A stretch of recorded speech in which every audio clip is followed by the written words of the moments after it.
టాలీవుడ్ గత కొన్నేళ్లలో చూడని పెద్ద స్థాయిలో సంక్రాంతిని సెలబ్రేట్ చేసుకుంటుంది. రాజా సాబ్ వైఫల్యం పక్కన పెడితే మిగిలిన 4 సినిమాలలో దేనికి నెగిటివ్ టాక్ రాకపోవడం బయ్యర్ల మొహాలలో వెలుగులు తీసుకొచ్చింది.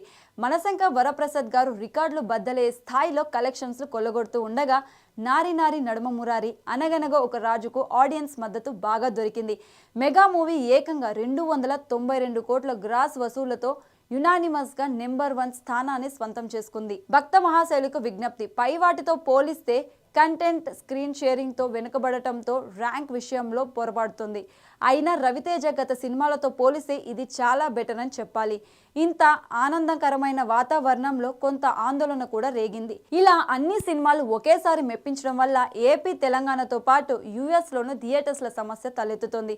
స్క్రీన్లు సర్దుబాటు చేయలేక, టికెట్లు దొరక్క వెనక్కి వెళ్తున్న ఆడియన్స్ ని చూస్తూ బాధపడలేక ఎగ్జిబిటర్లు పడుతున్న యాతన అంతా ఇంత కాదు. దీనివల్ల అన్ని సినిమాల ఫుల్ పొటెన్షియల్ వాడుకోలేకపోయామని డిస్ట్రిబ్యూటర్లు వాపోతున్నారు.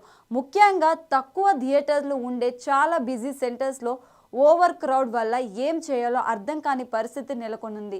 ఒకవేళ ఒకటో రెండో ఫ్లాప్ అయ్యుంటే సిచ్యువేషన్ వేరేలా ఉంది.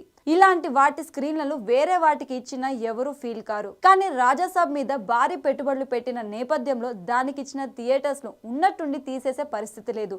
ముందుగానే అగ్రిమెంట్లు చేసుకోవడం వల్ల మొదటి వారం ఇలాగే గడిచిపోయింది. ప్రభాస్ ఇమేజ్ వల్ల సెలవు రోజులు ఆక్యుపెన్సీలు బాగానే నమోదయ్యాయి. కానీ సోమవారం నుంచి కలెక్షన్లు ఆశించడం కష్టమే. భవిష్యత్తులో సంక్రాంతి కలెక్షన్స్ కోరుకున్నప్పుడు ముఖ్యంగా మిడ్ రేంజ్ సినిమాలు ప్రాక్టికల్గా ఆలోచించడం చాలా అవసరం. ఒకవేళ నారి నారి నడుమ మురారి కనుక వేరే టైంలో సోలోగా వచ్చి ఉంటే ఇంకా పెద్ద హిట్ అయ్యేదనే కామెంట్స్ని ఎవరు కాదనలేరు. హైదరాబాద్ సప్తగిరి 70mm లాంటి పాత సింగిల్ స్క్రీన్ సైతం శర్వానంద్ మూవీ వల్లే హౌస్ఫుల్ అయిందంటే పండగ ప్రభావం ఏ స్థాయిలో ఉందో అర్థం చేసుకోవచ్చు. పండగ సెంటిమెంట్ మరోసారి శర్వాకు కలిసి వచ్చింది. ఇక నవీన్ పొలిశెట్టి కెరీర్లో హైయెస్ట్ గ్రాస్గా నిలుస్తున్న అనగనగా ఒక రాజు 100 కోట్లకు దగ్గరలో ఉండటం విశేషం. కొంచెం మిక్స్డ్ టాక్ ఉన్నప్పటికీ నవీన్ ఇమేజ్ యూత్ ఫ్యామిలీస్ని థియేటర్స్కు వచ్చేలా చేసింది. మనశంకర్ వరప్రసాద్ గారు ఈ జోరుని అంత ఈజీగా తగ్గేలా లేరు. వచ్చే వీకెండ్తో పాటు రిపబ్లిక్ డేని ఫుల్గా వాడుకోబోతున్న నేపథ్యంలో ఫైనల్ క్రాస్ 400 కోట్ల టచ్ అయినా ఆశ్చర్యపోనక్కర్లేదు. ప్రస్తుతం 4 సినిమాల టీములు ఏపీలోని పలు నగరాలలో ప్రత్యేకంగా ప్రమోషన్స్లు చేసుకుంటున్నాయి. రాబోయే 2 వారాలు చెప్పుకోదగ్గ కొత్త రిలీజ్ లేకపోవడంతో మరిన్ని నెంబర్లు వీటికి జతగాబోతున్నాయి.